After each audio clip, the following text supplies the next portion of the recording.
están? Bienvenidos a un nuevo capítulo de estos especiales de Sin Filtro, donde tengo distintos tipos de entrevistados. El que tengo hoy día, no me lo van a creer, la producción no se los dije, pero hace 2 semanas atrás me lo crucé en un ascensor. Lo saludé y dije, este sería un muy buen entrevistado. Y por esas cosas de la vida, hoy está junto a nosotros. Es docente, sociólogo, analista político, está en distintos programas de televisión. Yo iba a estar junto a nosotros en una semana que yo les diría cargadísima la política, una cantidad de pifias que yo en mi vida había visto. Hoy está junto a nosotros Max Colodro. ¿Cómo estás, Max? Muy bien, Gonzalo. Muchas gusto. Gracias por la invitación. ¿Sí o no, Max, que estuvimos hace 2 semanas, nos cruzamos en un ascensor? Sí. En una radio amiga. Una radio amiga. La producción lo viene buscando hace rato, Max, así que qué bueno que estés acá con nosotros. Y me gustaría preguntarte lo siguiente, Max. A ver, si uno no entendiera mucho de política, ¿cierto? Como la gran mayoría de las personas que está preocupada de trabajar, de levantarse temprano, ¿cierto? De pagar impuestos, digamos, un saludo a Echeverría. ¿Cómo uno podría entender en los episodios del Partido Socialista estas últimas semanas entre Isabel Allende, un papelonazo, y después lo de Paulina Bodanovich? Yo creo que el caso del Partido Socialista es una buena síntesis del deterioro general que está viviendo el sistema político. Creo que mucho de lo que se ha vivido en el Partido Socialista en estas últimas semanas es la expresión de algo más generalizado, algo que de alguna manera tiene que ver con un deterioro institucional y político bien profundo en la sociedad chilena, pero el Partido Socialista tiene sus particularidades, un partido que en general tiene lotes internos, muchas tensiones, desacuerdos. Lo de Isabel Allende, yo no voy a dejar de creer que ahí lo que hubo fue simplemente la idea de hacerse una pasada. Tú estás en esa, que aquí yo creo que es imposible que no supieran lo que estaban haciendo, que una senadora de la República que lleva 30 años en el Congreso, una ministra de Estado que fue miembro de la Cámara de Diputados también, con una larga trayectoria, no supieran que estaban inhabilitadas para poder vender la casa al Estado, al gobierno. Me parece que es algo completamente inverosímil. Pero cuando tú me dices, yo estoy convencido de que se quisieran hacer la pasada, pero ¿cómo tratan de articular eso cuando hay, no sé, 17 abogados que están mirando esto, que está la gente, digamos, del segundo piso de la moneda? Y con lo difícil que es tratar de pasar un negocio trucho, porque hoy en día igual saltan las alarmas. Alguien avisa, alguien dice, ojo con esto, alguien toma una fotito, la manda por WhatsApp, como que estas cosas se saben. ¿Era un riesgo innecesario? ¿O? Era un riesgo innecesario, había algo de ingenuidad, en mi opinión, pero yo creo que el presidente fue el que insistió en que esto se hiciera. Únete hoy en www.sinfiltros.cl y tu apoyo nos permitirá seguir creciendo y entregando contenidos independientes y sin censura. Contamos contigo. Era parte de, entre comillas, su legado simbólico, el poder adquirir la casa de Salvador Allende. Y en ese sentido, los abogados, los asesores del segundo piso, de alguna manera tuvieron que ceder a lo que era la intención original del presidente. Yo creo que fue el presidente el gran autor intelectual de esta decisión.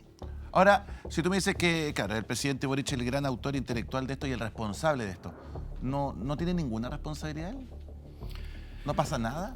¿Tratar de saltarse la Constitución? Yo creo que es algo muy grave, pero la verdad es que estamos en un contexto en el cual las autoridades públicas vienen saltándose la Constitución desde hace mucho rato. Esta es una Constitución, no nos olvidemos de eso, despreciada, cuestionada en su legitimidad por los sectores políticos que hoy día son parte del gobierno. Y por lo tanto, la idea de saltarse esta Constitución y de no respetarla es algo que viene, lo vimos con mucha fuerza en el contexto del estallido social, pero es algo que viene desde siempre, es parte de la historia del Chile de los últimos años y de las últimas décadas. ¿En dónde puede terminar este deterioro político?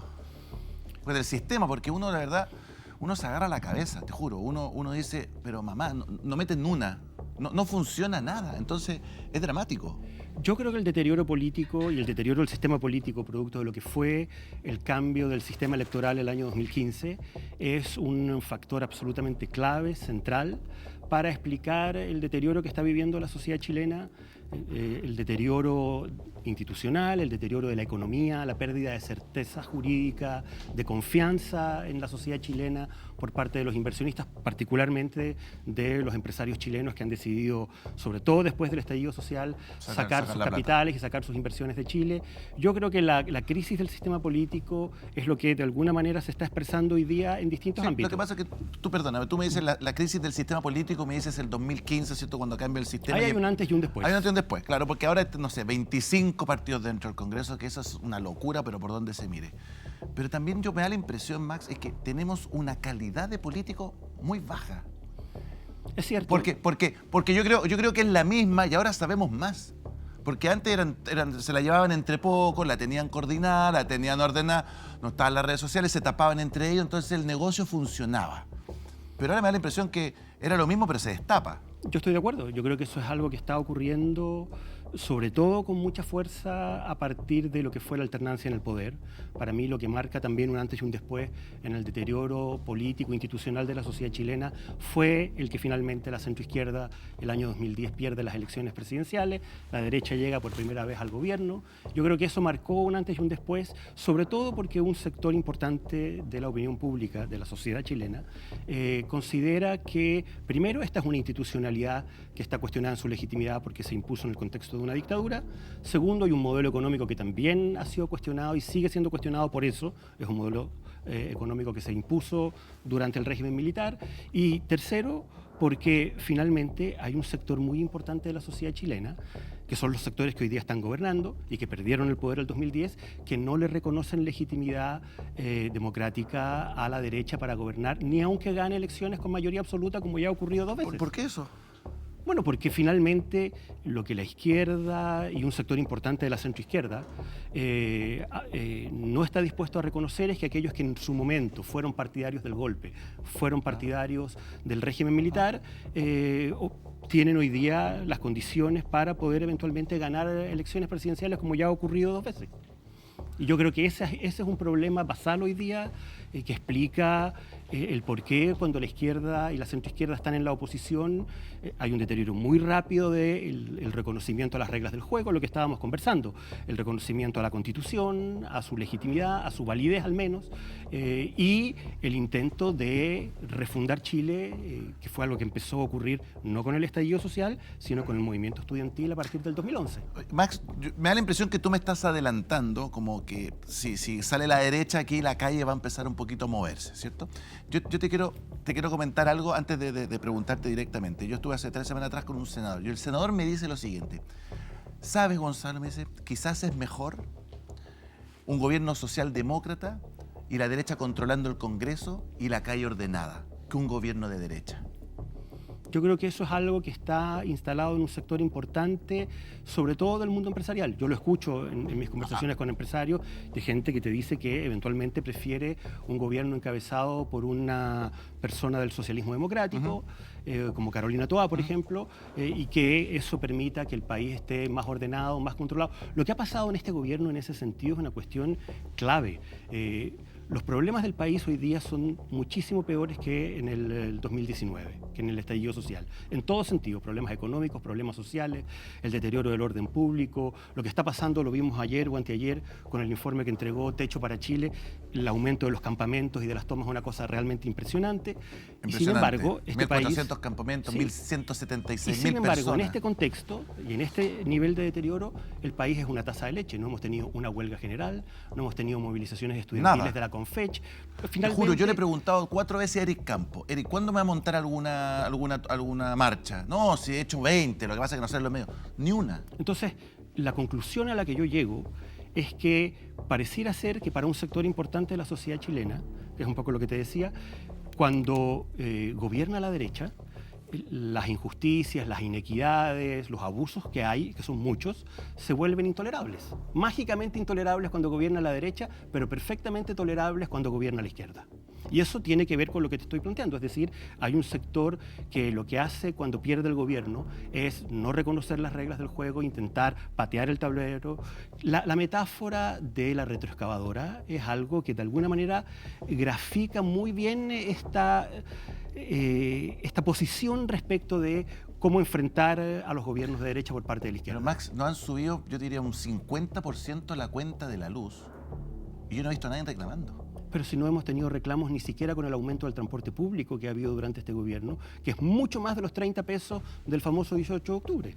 Y la gente no ha reclamado, no ha habido evasiones. ¿Y dónde está esa gente? Esa gente se moviliza porque hay actores políticos detrás que tienen la capacidad de movilizarla y de activarla y de generar bronca y de generar resentimiento. ¿Y financiar? No sé si financiar, pero yo creo que la izquierda y la centroizquierda en eso tienen una capacidad y una habilidad política que claramente la derecha no tiene. Eso es un hecho. A ver, hace 2 días atrás, ¿cierto? El miércoles pasado se hizo el cierre de las inscripciones de las primarias, ¿cierto? Había un de la izquierda, ¿cierto? Había una foto, digamos, estaban los candidatos presidenciales, estaba Gonzalo Vinter, Janet Jara, Carolina Toá y Mulet. Y Jaime Mulet aparecía esa otra. ¿Cómo lees tú esa primaria y lo que se viene ahí? Y después me gustaría como preguntarte también, o dejarte la pregunta al tiro, lo de Paulina Bodanovich. Yo creo que el gobierno y el oficialismo ha tenido una capacidad bien notable en un momento muy difícil. Llevamos casi 3 años con un gobierno en torno al 30% de aprobación, pero también consistentemente con un 60 o más de desaprobación, y el gobierno finalmente apuesta a lo único que realmente le importa, que es la continuidad en el poder. Y en eso la coalición finalmente ha logrado ordenarse en torno a una primaria y va a enfrentar las elecciones presidenciales con un solo candidato presidencial, y yo creo que eso es algo que hoy día de alguna manera es un punto a favor del oficialismo en un contexto de deterioro muy generalizado. Eso le da hoy día una oportunidad al gobierno de poder eventualmente ser competitivo en una elección donde, según todos los indicadores y todo el contexto, esta elección debería estar perdida para el gobierno. Ahora, Max, en estas primarias, ¿cierto?, del oficialismo, ¿quién crees tú, más o menos por lo que has estado mirando, por lo que hayas estado traqueando, por los datos que estás manejando, quién debiese ser el que pasa, digamos, el que gana acá?